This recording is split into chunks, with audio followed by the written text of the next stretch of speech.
आज विज फिजिक्स में मैं विनीत सिन्हा स्टार्ट करने जा रहा हूँ क्लास 12th का फर्स्ट चैप्टर इलेक्ट्रोस्टैटिक्स। तो सबसे पहले हम ये जानेंगे कि क्लास 12th में हम लोग को कौन कौन से टॉपिक को स्टडी करना है, उसके बाद हम लोग स्टार्ट करेंगे उसके पहले टॉपिक को।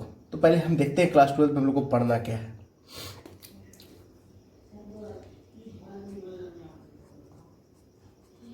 क्लास 12th में दो टॉपिक, मतलब पूरा आपका क्लास 12 सिर्फ दो टाइप में डिवाइड किया हुआ है। एक है आपका इलेक्ट्रो मैग्नेटिज्म और दूसरा है आपका क्वांटम फिजिक्स, जिसको हम लोग कहते हैं मॉडर्न फिजिक्स। पूरा क्लास 12 दो ही पार्ट में बैठा हुआ है। एक पार्ट है आपका इलेक्ट्रोमैग्नेटिज्म और दूसरा पार्ट है आपका क्वांटम फिजिक्स और मॉडर्न फिजिक्स। इलेक्ट्रोमैग्नेटिज्म जो पार्ट है उसमें हम सिर्फ वही स्टडी करेंगे जो चार्ज से रिलेटेड होगा। यानी ये पूरा इलेक्ट्रोमैग्नेटिज्म सिंपल स्टडी है अबाउट चार्ज का। अब मन में एक सवाल तो आ रहा होगा कि मैग्नेट भी तो है। तो मैग्नेटिज्म में दो पार्ट हम लोग देखते हैं, एक मैग्नेट का थोड़ा पार्ट है और दूसरा चार्ज के कारण जो मैग्नेटिक बिहेवियर आता है उसके बारे में स्टडी करते हैं। तो हम मोर और लेस कह सकते हैं कि study about charge in different ways. और क्वांटम फिजिक्स जो है या जिसको हम लोग मॉडर्न फिजिक्स कहते हैं, इसमें हम फिजिक्स के उस पार्ट को देखते हैं जो डायरेक्टली विजिबल नहीं है। जैसे देखिए, हम लोग क्लास 11th की अगर स्टडी की बात करें तो क्लास 11th में हम लोग जो स्टडी किए थे उसमें आया था आप लोग का मैकेनिक्स और हीट एंड थर्मोडायनेमिक्स। तो वो वहां मैकेनिक्स की बात थी, हीट एंड थर्मोडायनेमिक्स की बात थी। और क्लास 12th में जो हम लोग स्टडी करेंगे वो इलेक्ट्रोमैग्नेटिज्म रहेगा और एक क्वांटम फिजिक्स रहेगा, जिसमें हम लोग जो चीज विजिबल नहीं होता है उसके बारे में स्टडी करते हैं। अब ये देखते हैं कि इन पूरे में हम लोग को क्या क्या पढ़ना है। तो इलेक्ट्रोमैग्नेटिज्म जिसमें स्टडी अबाउट चार्ज है, इसमें हम लोग स्टडी करेंगे इलेक्ट्रोस्टैटिक्स,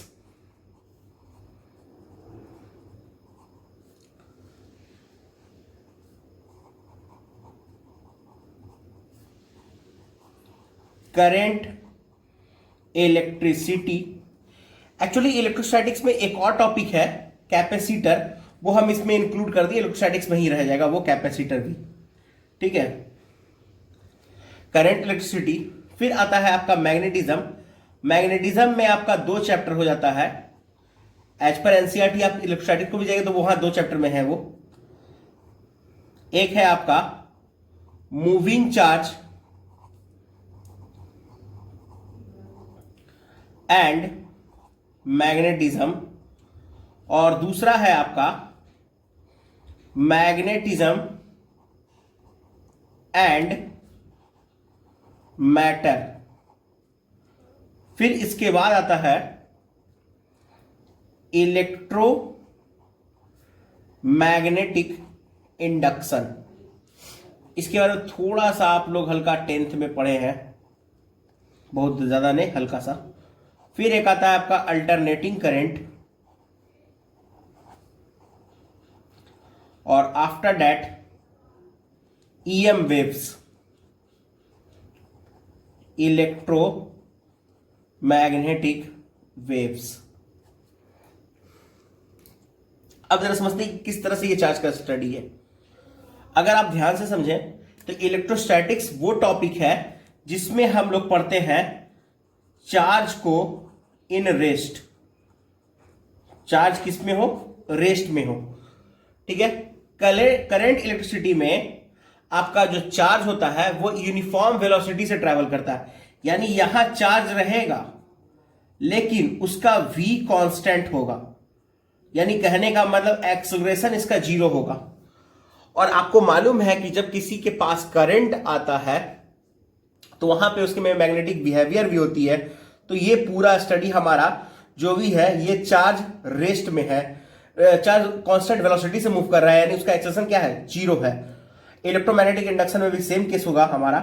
इलेक्ट्रोमैग्नेटिक इंडक्शन में हम लोग बस ये देखते हैं कि मैग्नेटिक फील्ड के कारण या मैग्नेटिक फ्लक्स चेंज होने के कारण इलेक्ट्रिक करंट कैसे डेवलप होगा, ईएमएफ कैसे डेवलप होगा, उनके बारे में बात करेंगे। उसके बाद ये आता है अल्टरनेटिंग करंट, यानी करंट का वो फॉर्म जो अल्टरनेट फॉर्म होता है, जो साइनसोइडल वेव के फॉर्म में होता है करंट, उसके बारे में हम लोग यहां देखेंगे। और ये तब पॉसिबल है जब चार्ज के पास एक्सेलरेशन हो। चार्ज के पास क्या हो, एक्सेलरेशन, यानी ओवरऑल ये चार्ज का ही केस है पूरा तीनों। अब हम लोग देखते हैं ये क्वांटम फिजिक्स में हम लोग क्या क्या स्टडी करेंगे। तो क्वांटम फिजिक्स में जो हम फर्स्ट स्टडी करने वाले हैं वो है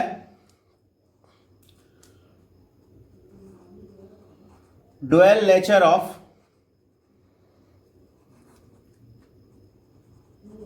matter and waves.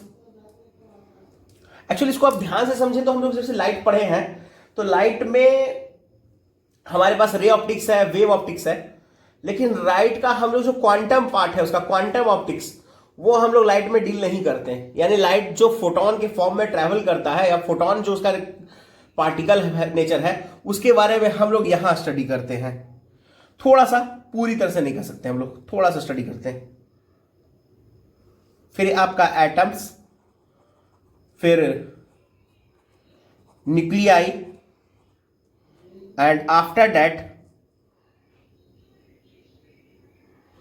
X ray, and the last one is semiconductor. और इसमें इलेक्ट्रॉनिक डिवाइसेस भी हैं। एक था आपके पास कम्युनिकेशन सिस्टम, पहले एक जमाने में हुआ करता था, बेचारा अब जीवित अवस्था में नहीं है हम लोग के सिलेबस में, तो उसको हम नहीं लिखे हैं। ऐसे एक पहले था वो कम्युनिकेशन सिस्टम भी। अब इसके बाद इनमें से हम लोग इलेक्ट्रोस्टैटिक्स के बारे में डील करेंगे कि इलेक्ट्रोस्टैटिक्स होता क्या है। ये हमारा सिलेबस हो गया क्लास 12th का जो ये बता रहा है। अब हम लोग बात करते हैं इलेक्ट्रोस्टैटिक्स की। आखिर ये इलेक्ट्रोस्टैटिक्स होता क्या है। तो सबसे पहले हम लोग ये समझेंगे कि ये इलेक्ट्रोस्टैटिक्स क्या है। तो इलेक्ट्रोस्टैटिक्स दो पार्ट में डिवाइड, इसको समझेंगे तो दो पार्ट में आप इसको समझ सकते हैं। ये दो वर्ड से मिलकर बना है, इलेक्ट्रा और स्टैटिक्स। इलेक्ट्रा का मतलब होता है रेस्ट, सॉरी, ये चार्ज, और इसका मतलब होता है रेस्ट। यानी कहने का मतलब कि ये फिजिक्स का वो ब्रांच हो गया जहां हम लोग चार्ज के बारे में ही स्टडी करेंगे, लेकिन कब, जब चार्ज रेस्ट में रहेगा तब। तो हम इसका डिफिनेशन अच्छे से दे सकते हैं कि it is the branch of physics in which we deal about the charge या प्रॉपर्टीज ऑफ चार्ज, जो भी कर सकते हैं, लेकिन कब, जब वो रेस्ट में है तब।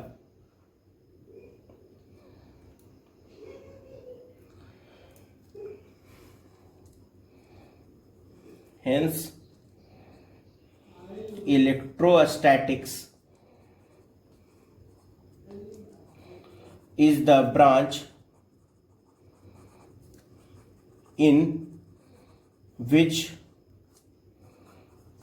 we deals with the study of all about charge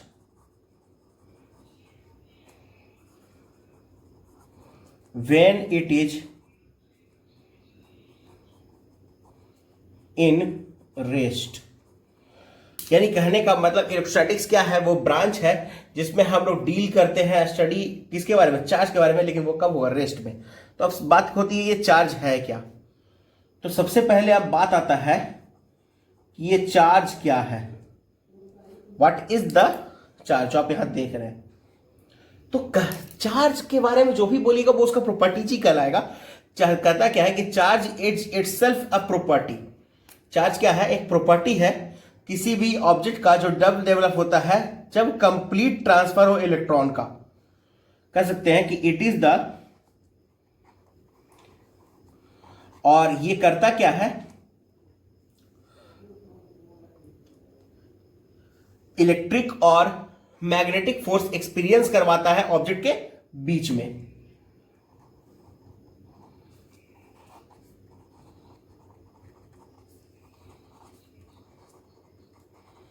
by which the object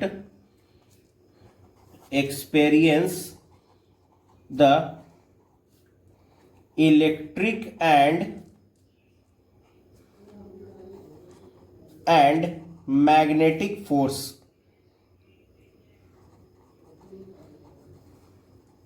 और ये डेवलप कब होता है? It develops due to the complete transfer of electron. It develops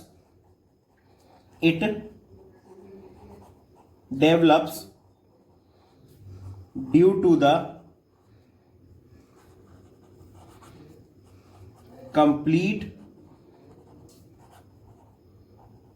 transfer of electron। यानी सबसे पहले बात यहां पे एक चीज याद रखिएगा, आगे प्रॉपर्टीज में भी आएगा, ये ट्रांसफर होगा इलेक्ट्रॉन का, लेकिन वो कैसा होगा? कंप्लीट होगा। ठीक है, तो ये चार्ज तो समझ में आ गया। तो चार्ज का जो यूनिट होता है, चार्ज को हम जब मेजर करेंगे तो कुछ ना कुछ इसकी यूनिट होनी चाहिए थी। ठीक है, जैसे ये देखिए चार्ज के बारे में आप देख सकते हैं, चार्ज डेवलप होता है या चार्ज के बारे में समझना है तो आप काफी अच्छे से समझ सकते हैं। जैसे देखिए हम लोग बचपन में वो पेन से ड्राई हेयर पे रब करते थे, जोर जोर से उसको रगड़ते थे, और उसके बाद उसको जब हम पेपर के छोटे छोटे टुकड़े के पास लेते तो वो अट्रैक्ट होता था। It is due to charge. जब हम चौक से बोर्ड पर लिखते हैं तो वो चौक का जो पार्टिकल है बोर्ड पर रह जाता है। It is due to the charge, क्योंकि वो पार्टिकल नीचे गिरना चाहिए था ग्रेविटेशनल फोर्स से, लेकिन वो वहां रह गया। इसका मतलब कि कोई एक ऐसा फोर्स है जो उस फोर्स को बैलेंस कर जा रहा है, उस ग्रेविटेशनल फोर्स से वो ज्यादा फोर्स लगा रहा है, और जो फोर्स वहां अप्लाइड हो रहा है वो इलेक्ट्रोस्टैटिक फोर्स है, और वो चार्ज के कारण डेवलप हुआ है। तो ये चार्ज है जिसके बारे में आप देख रहे हैं। क्लियर है? जैसे आप वो चौक पे लिखना, चौक से बोर्ड पर लिखना, पेन से भी जब हम यहां लिख रहे हैं, ये अगर हम इसको ऐसे भी रख दें तो ये गिरने वाला नहीं है, ये इंक। कारण ये यहां पे जो लग रहा है वो इलेक्ट्रोस्टैटिकल फोर्स ऑफ अट्रैक्शन है बिटवीन इंक एंड पेपर। ये चार्ज के कारण, चार्ज यहां से डेवलप हो रहा है। चार्ज डेवलप हुआ, लेकिन वो किसका ऐसे डेवलप हुआ उसके बारे में आगे बात करेंगे। लेकिन यह चार्ज है जो आप यहां देख रहे हैं, जिसके कारण यहां फोर्स लग रहा है। तो ऐसा यूनिट पे बात करते हैं। तो ऐसा यूनिट है चार्ज का कूलाम्ब, जिसको सी से डिनोट करते हैं। ऐसे तो जनरली काफी एक सीजीएस यूनिट इसका है, जिसको स्टैट कूलाम्ब कहते हैं, या इलेक्ट्रोस्टैटिकल यूनिट कहते हैं, ESU। और एक कूलाम्ब इक्वल्स होता है 3 × 10⁹ ESU। ये हो गया हमारा चार्ज का दो यूनिट, एक स्टैट कूलाम्ब और एक कूलाम्ब। इसके अलावा देखिए और भी आपके यूनिट है, जैसे एम्पियर आवर, फैराडे, और एक एब्सोल्यूट कूलाम्ब। तो एक एम्पियर आवर भी यूनिट है आपका चार्ज का, जिसका मतलब होता है, अगर आप इसको ध्यान से देखें इसको डिकोड खुद भी कर सकते हैं आप।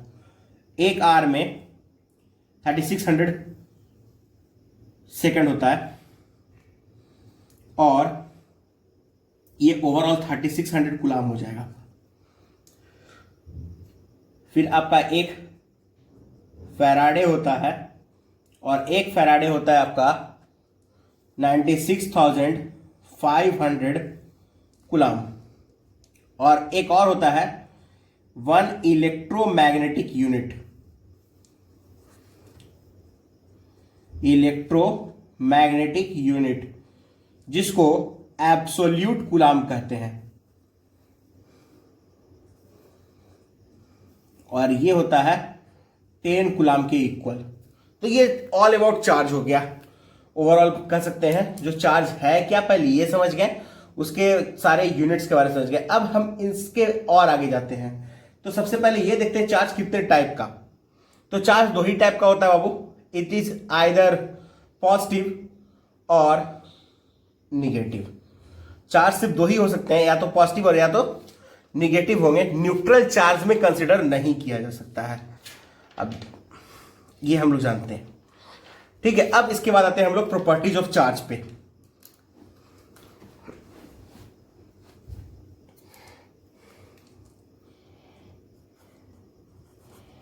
Properties of charge. चार्ज के प्रॉपर्टीज में जो फर्स्ट हम लोग को जानना है वो है like charge will repel each other and unlike charge will attract each other। मतलब कि पॉजिटिव और पॉजिटिव या निगेटिव और निगेटिव रहेगा तो रिपल्सन होगा, और पॉजिटिव और निगेटिव अगर रहेगा तो अट्रैक्शन होगा, ठीक है। ये यहां का इसका मतलब बेसिक प्रॉपर्टीज है। फिर दूसरा आता है, सेकंड आता है आपका कि चार्ज जो है, charge is transferable.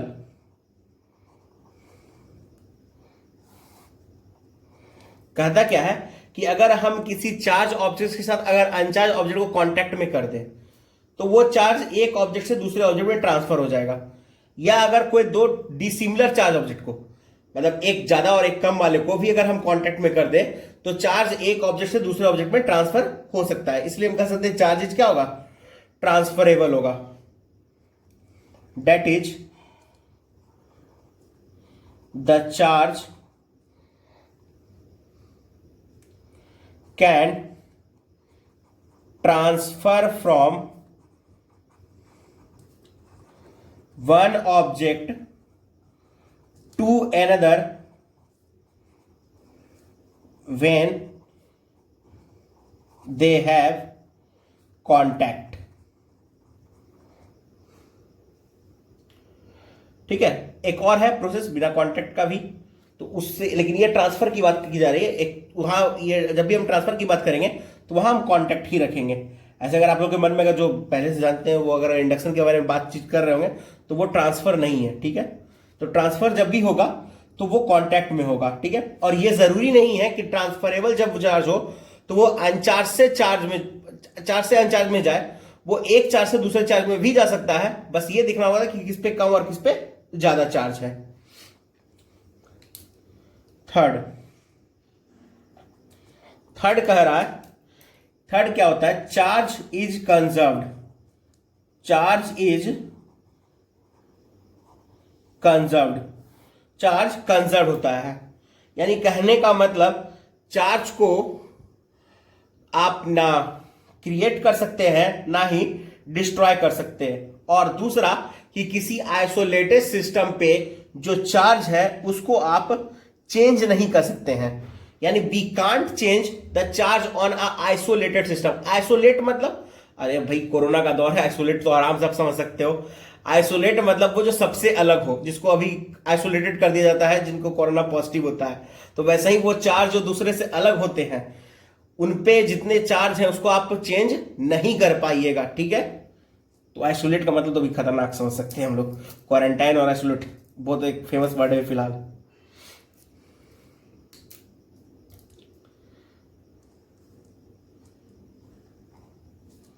The charge can't be changed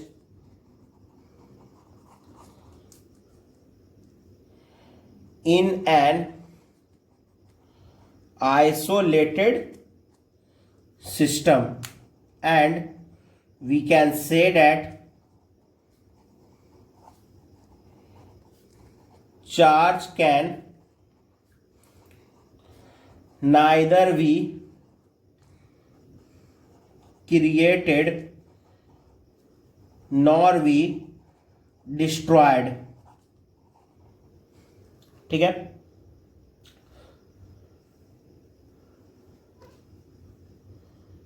अब अगर आप कंजर्वेशन ऑफ चार्ज को अच्छे से समझना चाहते हैं तो आप देख सकते हैं एटॉमिक कहीं भी रिएक्शन हो, जैसे NaCl बन रहा हो या MgCl2 बन रहा हो, इस केस में भी आपका कंजर्वेशन ऑफ चार्ज फॉलो करता है, यानी चार्ज एक से दूसरे पे ट्रांसफर करता है। जैसे कि अगर सोडियम अगर एक चार्ज क्लोरीन को दे रहा है, सोडियम में पॉजिटिव आया, उसने एक लॉस किया, और क्लोरीन एक इलेक्ट्रॉन लिया, उस पर निगेटिव चार्ज आया, चार्ज ट्रांसफर हुआ है, इलेक्ट्रॉन ट्रांसफर किया इस पे, लेकिन अभी भी अगर आप इलेक्ट्रॉन को काउंट करोगे तो ओवरऑल वो इलेक्ट्रॉन का नंबर सेम आएगा दोनों सिस्टम में। जैसे कि सोडियम के पास 11 इलेक्ट्रॉन होता है, क्लोरीन के पास 17 होता है, ओवरऑल 28 इलेक्ट्रॉन है। आफ्टर ट्रांसफर सोडियम के पास 10 हो जाएगा, क्लोरीन के पास 18 हो जाएगा, दोनों अपने नियरेस्ट नोबल गैस को स्ट्रक्चर को ऑब्टेन कर लेगा, लेकिन बहरहाल अगर आप देखें तो अभी भी उसके पास 28 ही इलेक्ट्रॉन है, तो वो कभी भी चेंज होने वाला नहीं है। इसके बाद आता है charge is additive in nature. Next properties क्या है कि चार्ज एडिटिव इन नेचर होता है। Charge is additive in nature कहने का मतलब क्या है कि टोटल चार्ज जो है किसी भी आइसोलेटेड सिस्टम पे उसके सारे चार्ज के जितने भी उसके चार्ज होंगे अलग अलग, उनके अलजेब्रिक सम के इक्वल होगा, यानी उस पर जितने भी इंडिविजुअल चार्ज हैं उसके अलजेब्रिक सम के इक्वल होगा। यानी कह सकते हैं the charge on any object in isolated system is the algebraic sum of all individual charge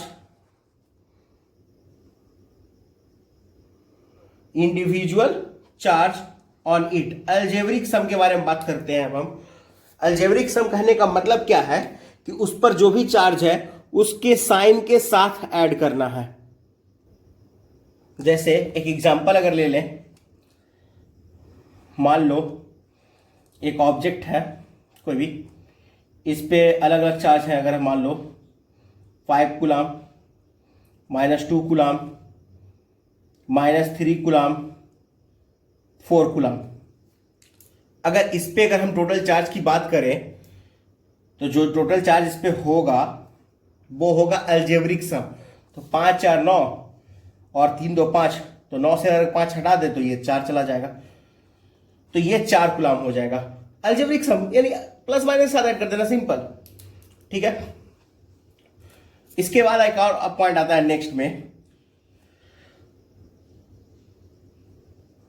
the existence of charge is itself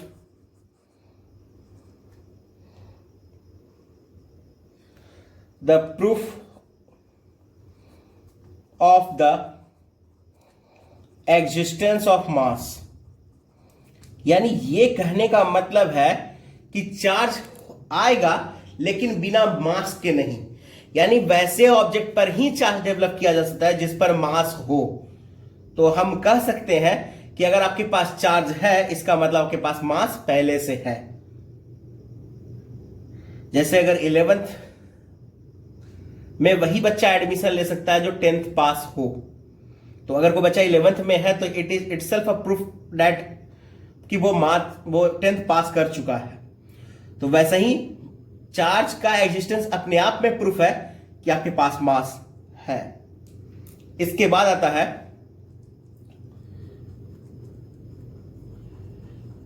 charge is quantized. ठीक है, चार्ज क्वांटाइज होता है। जब आप देखे थे, जब हम शुरू में चार्ज के बारे में बता रहे थे, तो उसमें सबसे पहले हमने ये डील किया था कि चार्ज डेवलप होता है तो वो कंप्लीट ट्रांसफर ऑफ इलेक्ट्रॉन के कारण होता है। ये कंप्लीट ट्रांसफर ऑफ इलेक्ट्रॉन ही ये चार्ज के क्वांटाइजेशन का प्रॉपर्टीज है। यानी कहने का मतलब कि वो जब भी अगर किसी ऑब्जेक्ट पर चार्ज देखेंगे तो वो मल्टीपल होगा किसके, इलेक्ट्रॉन का। यानी कह सकते हैं the charge on any object is the integral multiple of charge on an electron. यानी कहने का मतलब Q इक्वल्स क्या होगा, Ne, जहां पे N क्या है तो नंबर ऑफ इलेक्ट्रॉन है जिसका value +-1 +-2 +-3, either it is loss और गेन, उसके हिसाब से हो सकता है। तो अब सबसे बड़ा बात है कि यहां पे हमको साफ दिख रहा है कि जो सबसे छोटा चार्ज हो सकता है, द स्मॉलेस्ट चार्ज, वो कितना होगा, तो वो होगा इलेक्ट्रॉन के बराबर।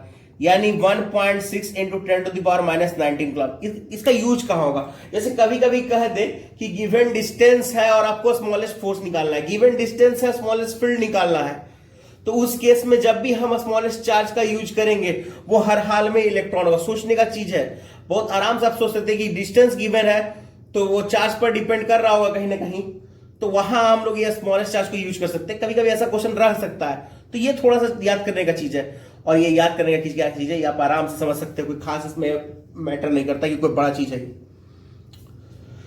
अब आता है इफेक्ट ऑफ चार्ज ऑन मास। कहा जाता है कि क्या चार्ज मास पर इफेक्ट डाल सकता है या नहीं। तो देखते हैं, या तो इफेक्ट देगा या तो नहीं देगा, या तो हम गलत होंगे या तो भगवान जानता है कौन गलत होगा। देखते हैं, एक चार्ज ऑब्जेक्ट है, इसका मास m है। एक बार सेम ऑब्जेक्ट पर 5 पॉजिटिव चार्ज दिए हैं और फिर 5 निगेटिव चार्ज दिए हैं। इस बार इसका मास m' माना और इस बार m'। जो फील करने का चीज है, आप फील भी कर सकते हो कि अगर हम इस पे 5 पॉजिटिव चार्ज दिए होंगे, इसका मतलब कि इससे 5 इलेक्ट्रॉन बाहर गया होगा और वो 5 इलेक्ट्रॉन इस केस में आया होगा। यानी एक केस में इसके से 5 इलेक्ट्रॉन जा रहा है और एक केस में इसके पास आ रहा है। जब इसके पास जा रहा होगा तो उस 5 इलेक्ट्रॉन का मास कहीं ना कहीं इसके मास को डिक्रीज किया होगा, क्योंकि वो अपने मास के साथ गया होगा। अगर आपके घर से कुछ लोग बाहर चले जाएं तो आपके घर के अंदर रहने वाले लोगों की संख्या घट जाएगी।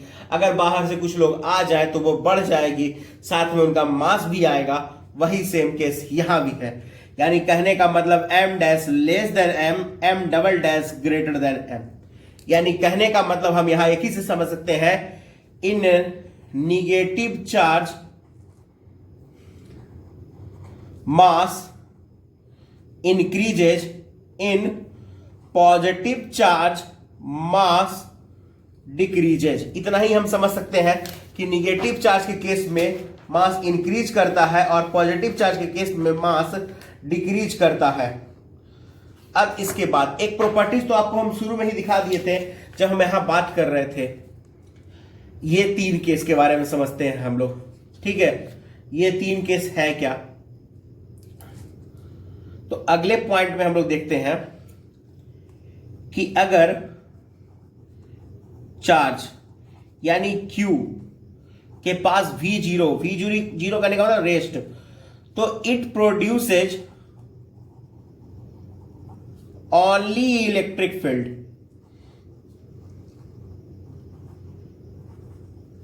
इलेक्ट्रोस्टैटिक्स की बात हो रही है यहां पे। फिर कह रहा है कि अगर चार्ज के पास v कांस्टेंट हो, v कांस्टेंट कहने का मतलब a जीरो होता है। अगर a जीरो हो तो it produces both electric and magnetic field, क्योंकि अगर कहीं ना कहीं ये करंट अगर डेवलप कर रहा है तो करंट के साथ साथ उसमें मैग्नेटिक फील्ड भी आएगा। फिर कहता है कि if charge q has acceleration यानी v not equal to constant और a not equal to zero, then it produces both electric and magnetic field as well as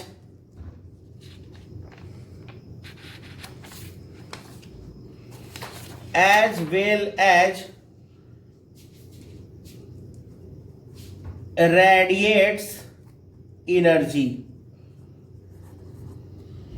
मतलब ये एनर्जी भी रेडिएट करेगा।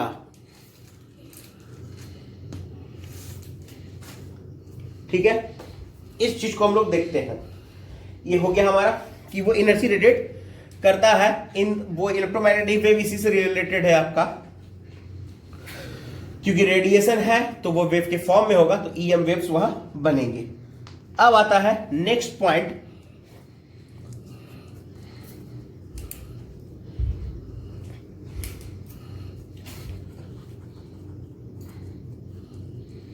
Charge is invariant. कहता है charge invariant होता है। कहने का मतलब किसी भी ऑब्जेक्ट पर जो चार्ज है वो डिपेंड नहीं करता है उसके वेलोसिटी पे। यानी अगर चार्ज का वैल्यू, यहां बात की जा रही है चार्ज के वैल्यू की, चार्ज क्या कंडीशन करेगा, वो इलेक्ट्रिक फील्ड प्रोड्यूस करेगा, मैग्नेटिक प्रोड्यूस करेगा या वो एनर्जी रेडिएट करेगा, इसकी बात हम नहीं कर रहे हैं। यहां सिर्फ बात हो रही है कि चार्ज का वैल्यू चेंज नहीं करेगा अगर हम ऑब्जेक्ट में मोशन दे तो। यानी अगर हम कहें कि किसी रॉड पर हम एक चार्ज दे रहे हैं और उसको हम मोशन करवा दें तो उसके बाद अगर हम चाहें कि उसके चार्ज का वैल्यू चेंज हो जाए तो ये नहीं पॉसिबल है। ये तभी पॉसिबल है जब वहां इलेक्ट्रॉन का ट्रांसफर होगा। बिना इलेक्ट्रॉन के ट्रांसफर के ये पॉसिबल नहीं है। ये प्रॉपर्टीज है चार्ज इज इनवेरिएंट। आखिर ये प्रॉपर्टीज आया क्यों, इसकी जरूरत क्यों पड़ी, उसके बारे में बात करते हैं।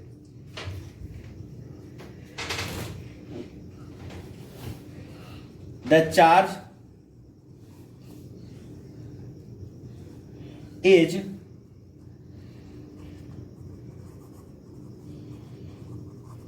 independent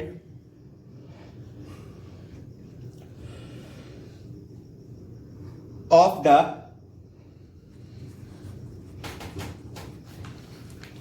reference frame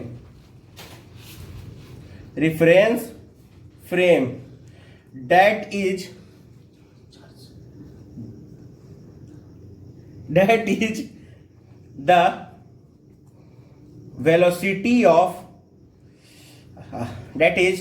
the velocity of charged object।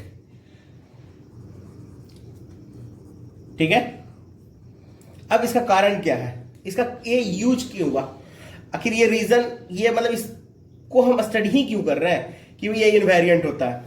इसका रीजन यहां से आया क्योंकि मास वेरिएंट होता है और उसका एक फॉर्मूला आइंस्टीन ने दिया था थ्योरी ऑफ रिलेटिविटी में, m equals m not by 1 minus v square upon c square, जहां m नॉट क्या है, इस फॉर्मूले में ये कहना किया चाह रहे थे आइंस्टीन कि जैसे जैसे वेलोसिटी चेंज करेगा वैसे वैसे मास चेंज कर सकता है। लेकिन इसमें अब ध्यान से देखिएगा, जो c है वो वेलोसिटी ऑफ लाइट है इन वैक्यूम। कहने का मतलब क्या है कि c बहुत बड़ा है, विच इज 3 × 10⁸ मीटर पर सेकेंड। तो उस हिसाब से v अगर बहुत बड़ा ना हो तो ये मास का चेंज आपको फील नहीं आएगा। जैसे कि अगर हम लोग मैकेनिक्स में बात करें, बहुत सारे ऑब्जेक्ट्स होते हैं जो ट्रैवल कर रहे होते हैं, तो वो वेलोसिटी होती है कुछ मीटर पर सेकंड में, तो वो कुछ मीटर पर second divide by c square quite small, और उसका स्क्वायर बहुत छोटा होगा, वो 1 से सेपरेट होगा, बहुत ही ज्यादा चेंज नहीं आने वाला है। लेकिन अगर v ज्यादा हो तो ये चेंज विजिबल होगा। अब जैसे देखो, अगर F1 न्यूटन लगाते हैं हम लोग एक ऑब्जेक्ट पे जिसका मास 90 ले लेते हैं 90 kg, ठीक है, तो A आएगा आपका 1/90 जो बहुत छोटा है। लेकिन सेम लगा दे अगर हम इलेक्ट्रॉन पे जो है 9.1, बट हम यहां पे 9 ले रहे हैं थोड़ा कि वो कैलकुलेशन इजी हो, 10⁻31, तो यहां एक्सेलरेशन आ जाएगा 10⁻31 डिवाइड बाई 9। बहुत बड़ा एक्सेलरेशन है, उसके वेलोसिटी में चेंज भी काफी बड़ा होगा और मास में चेंज विजिबल होगा। तो तब यहां जरूरत पड़ी कि हमको यह बताने का कि जब मास चेंज हो जाता है तो क्या चार्ज चेंज होगा? नहीं, चार्ज चेंज नहीं होगा। मास तो चेंज हो सकता है इस फॉर्मूले के हिसाब से जो आइंस्टाइन दिए थे रिलेटिविटी में, लेकिन मास चेंज नहीं हो सकता, ये पॉसिबल नहीं है। ठीक है, तो ये हमारा चार्ज का जितने भी प्रॉपर्टीज थे वो हो चुके हैं। अब हम लोग बात करते हैं इनके बारे में जिन्हें हम कहते हैं त्रिदेव: insulator,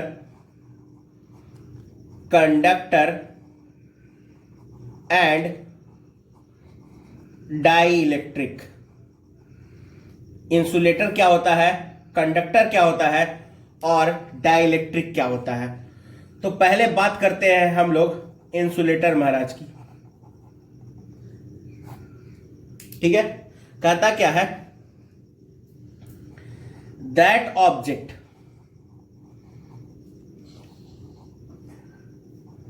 which doesn't obey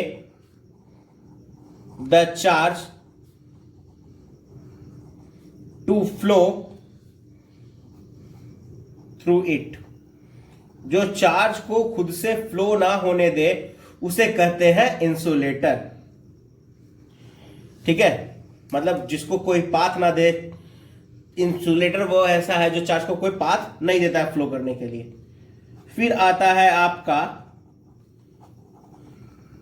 conductor. तो कंडक्टर कहता है that object through which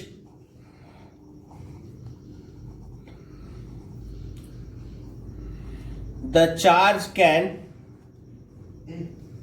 flow, जिससे चार्ज फ्लो कर सकता है। अब इसके बाद हम लोग बात करेंगे कि डाइलेक्ट्रिक क्या है। ठीक है, बात होगी डाइलेक्ट्रिक क्या है। अब आता है आपका dielectric.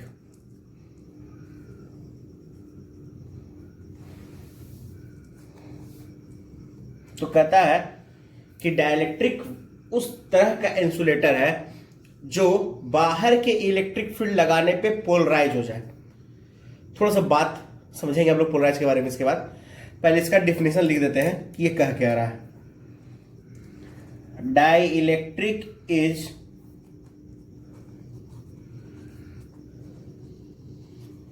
That kind of insulator which can B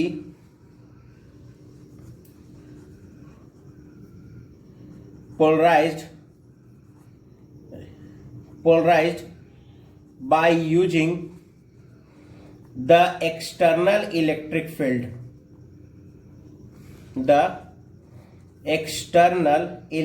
यानी कहने का मतलब कि इसको एक्सटर्नल इलेक्ट्रिक फील्ड में रखेंगे तो ये पोलराइज हो जाएगा। तो इसको देखिएगा ध्यान से।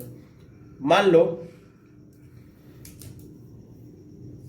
एक एटम है जिसके न्यूक्लियस में टोटल पॉजिटिव चार्ज है, और इसके चारों ओर इलेक्ट्रॉन है, हर तरफ चारों इलेक्ट्रॉन आप देख रहे हैं, एटम में रहता है उसके चारों।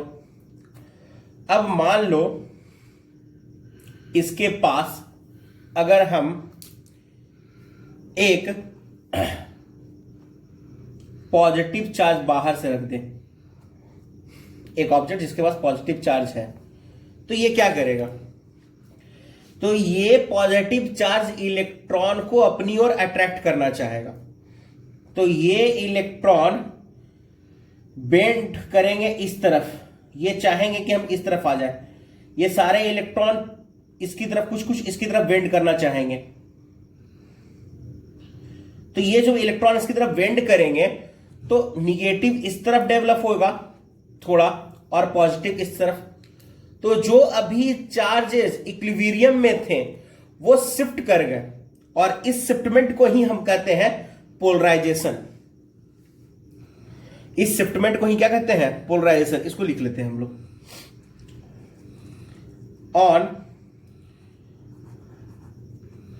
Application of external electric field,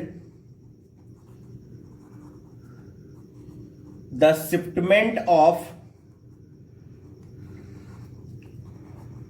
charge takes place from equilibrium position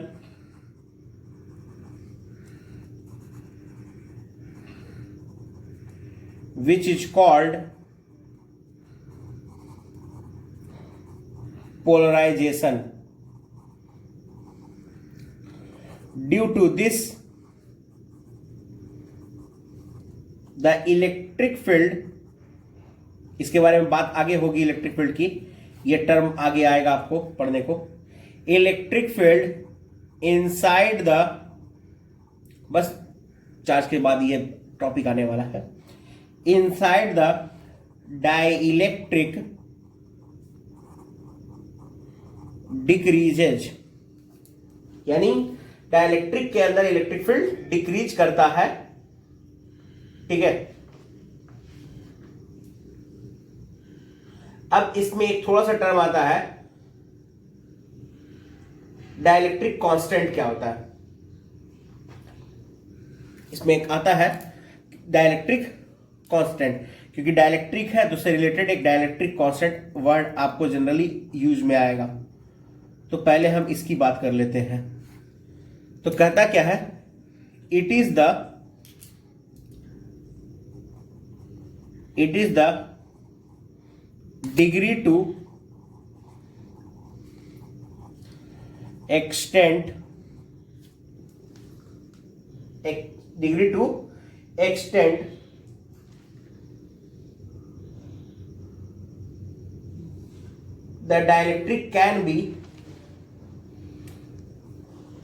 the dielectric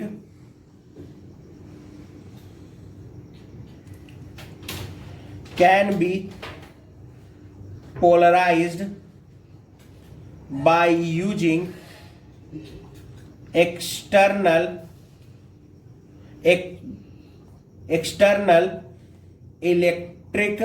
electric field। अब हम लोग देखेंगे चार्ज करने के मेथड, यानी methods of charging.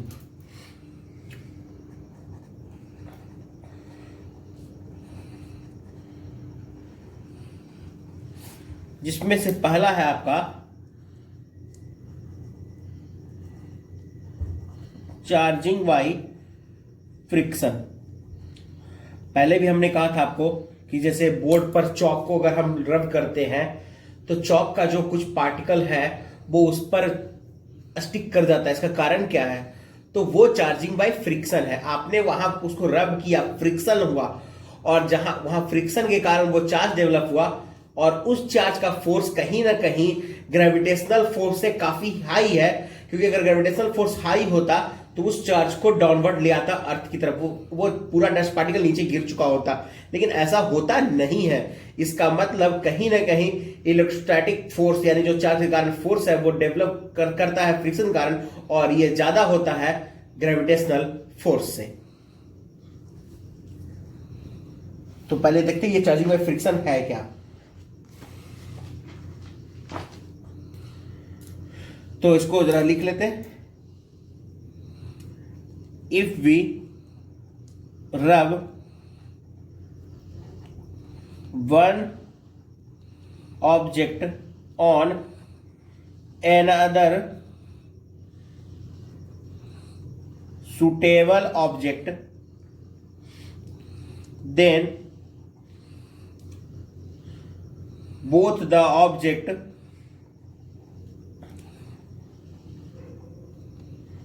becomes charged.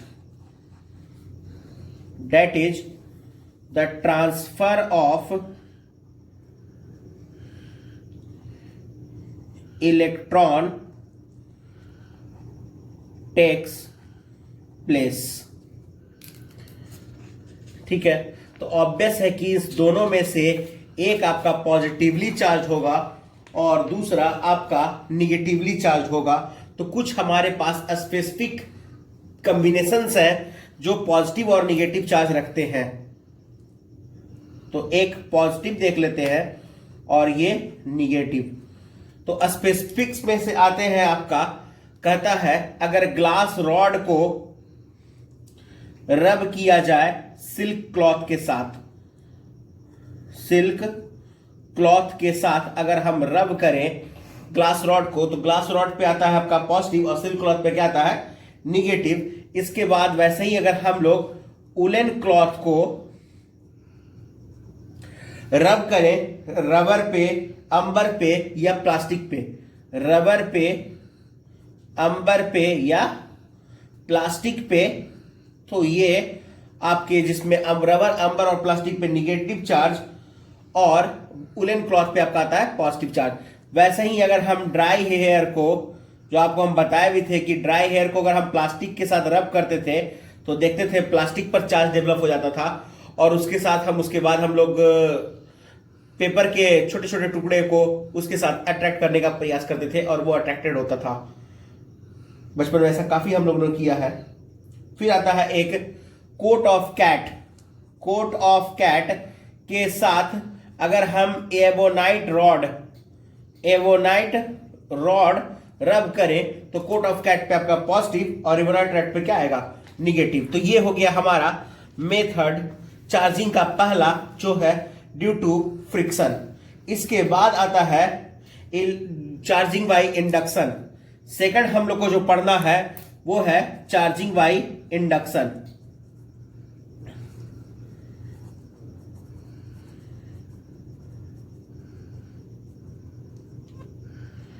इसमें हम लोग करते क्या है, इंड्यूस करवाते हैं एक चार्ज के कारण दूसरे पे।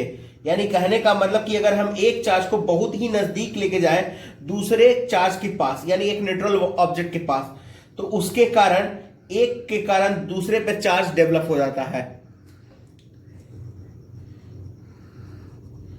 इन this process if we brought a charged object near to the uncharged object, then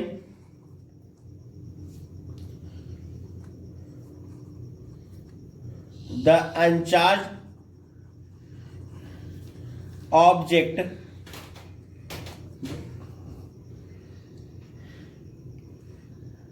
has some, या कभी कभी ये इक्वल भी हो सकता है, वो अलग अलग केस है, equal charge of opposite nature.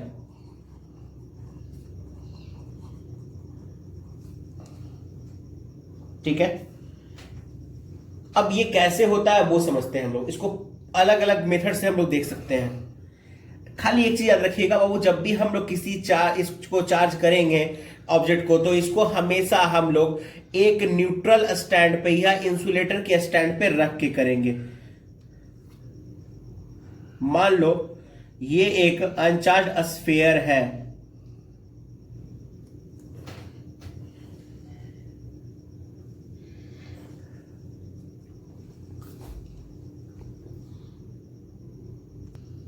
अब देखिए यहां पे थोड़ा डायग्राम हमने बना लिया है। यहां इस रॉड पर 3 निगेटिव चार्ज था, तो ये 3 इलेक्ट्रॉन को अपनी ओर अट्रैक्ट करेगा, तो 3 पॉजिटिव चार्ज, तो 3 अगर पॉजिटिव चार्ज इधर 3 इलेक्ट्रॉन को रिपेल करेगा, तो इस पर 3 पॉजिटिव चार्ज, तो यहां 3 आपके निगेटिव चार्ज डेवलप हो गए। सेम वैसे वही केस है अभी, बस इस बार हमने नेक्स्ट कंडीशन में क्या करना है, इसको अर्थ कर देना है। इसको जब हम अर्थ करेंगे तो यहां पे जो ये एक्सेस इलेक्ट्रॉन है वो ट्रांसफर किस पे चला जाएगा, अर्थ के पास। ठीक है, वो हम लोग इसके बारे में पढ़े हैं कि इलेक्ट्रॉन हमेशा लोअर पोटेंशियल से हायर पोटेंशियल की ओर ट्रेवल करता है। तो निगेटिव चार्ज अभी यहां पे आपको बाद में पता चलेगा, ये लोअर पोटेंशियल है और अर्थ हमेशा जीरो पोटेंशियल पे होता है। तो negative charge negative potential that is lower, और वहां से वो जीरो की तरफ जा रहा है, हायर पोटेंशियल की तरफ ट्रेवल कर रहा है। इलेक्ट्रॉन हमेशा वैसे ही ट्रेवल करता है। फिर अगले केस पे भी हमने वो पूरा इलेक्ट्रॉन हमारा दिख रहा है कि वो ट्रेवल कर गया अर्थ की ओर, ये भी अर्थ ही देख रहा है अभी तक। फिर अर्थिंग अब हटा लिया गया है, तो यहां पर हमारे पास कोई एक्स्ट्रा इलेक्ट्रॉन भी नहीं दिख रहा। अब हम रॉड हटाएंगे तो ये मेरा कंप्लीटली चार्ज हो गया, यानी ये पूरा प्रोसेस है इसका।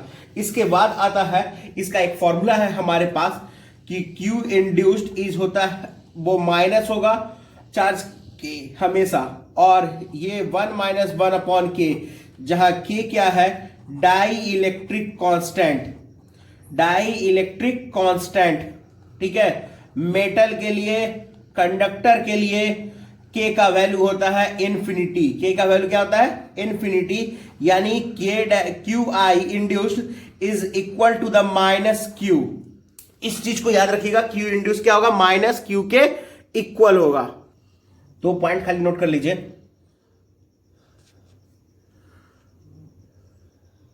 लाल टिप दिखा,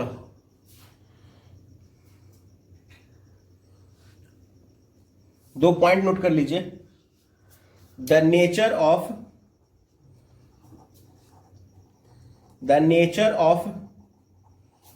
induced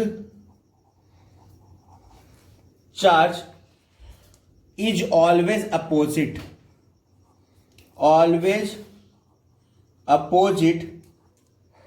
to that of inducing charge. यानी जो आपने इंड्यूस्ड चार्ज देखा वो हमेशा देखिए इंड्यूसिंग चार्ज का निगेटिव आएगा।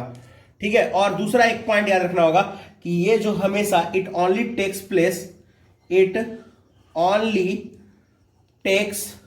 Place in object, not in the particles.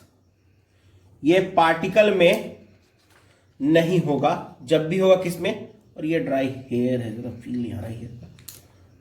ठीक है, पार्टिकल्स में नहीं होगा, जब भी किसमें होगा, तो ऑब्जेक्ट में होगा।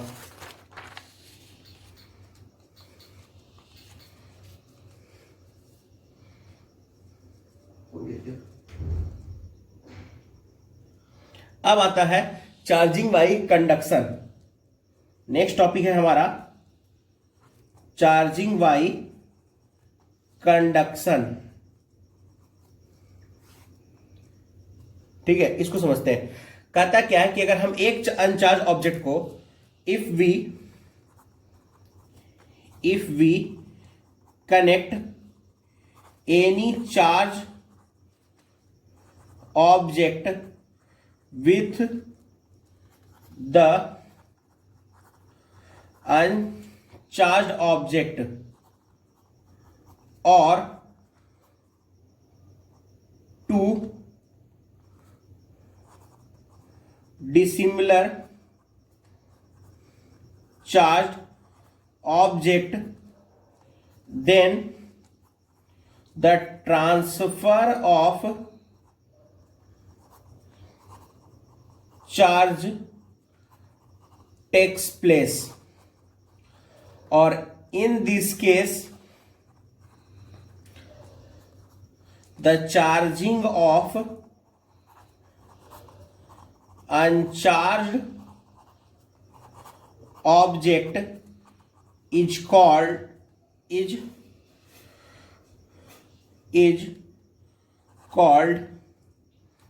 charging by conduction. चार्जिंग किसके लिए? कंडक्शन के कारण, ठीक है। और इसमें होगा तभी तक possible, the charging will continue till the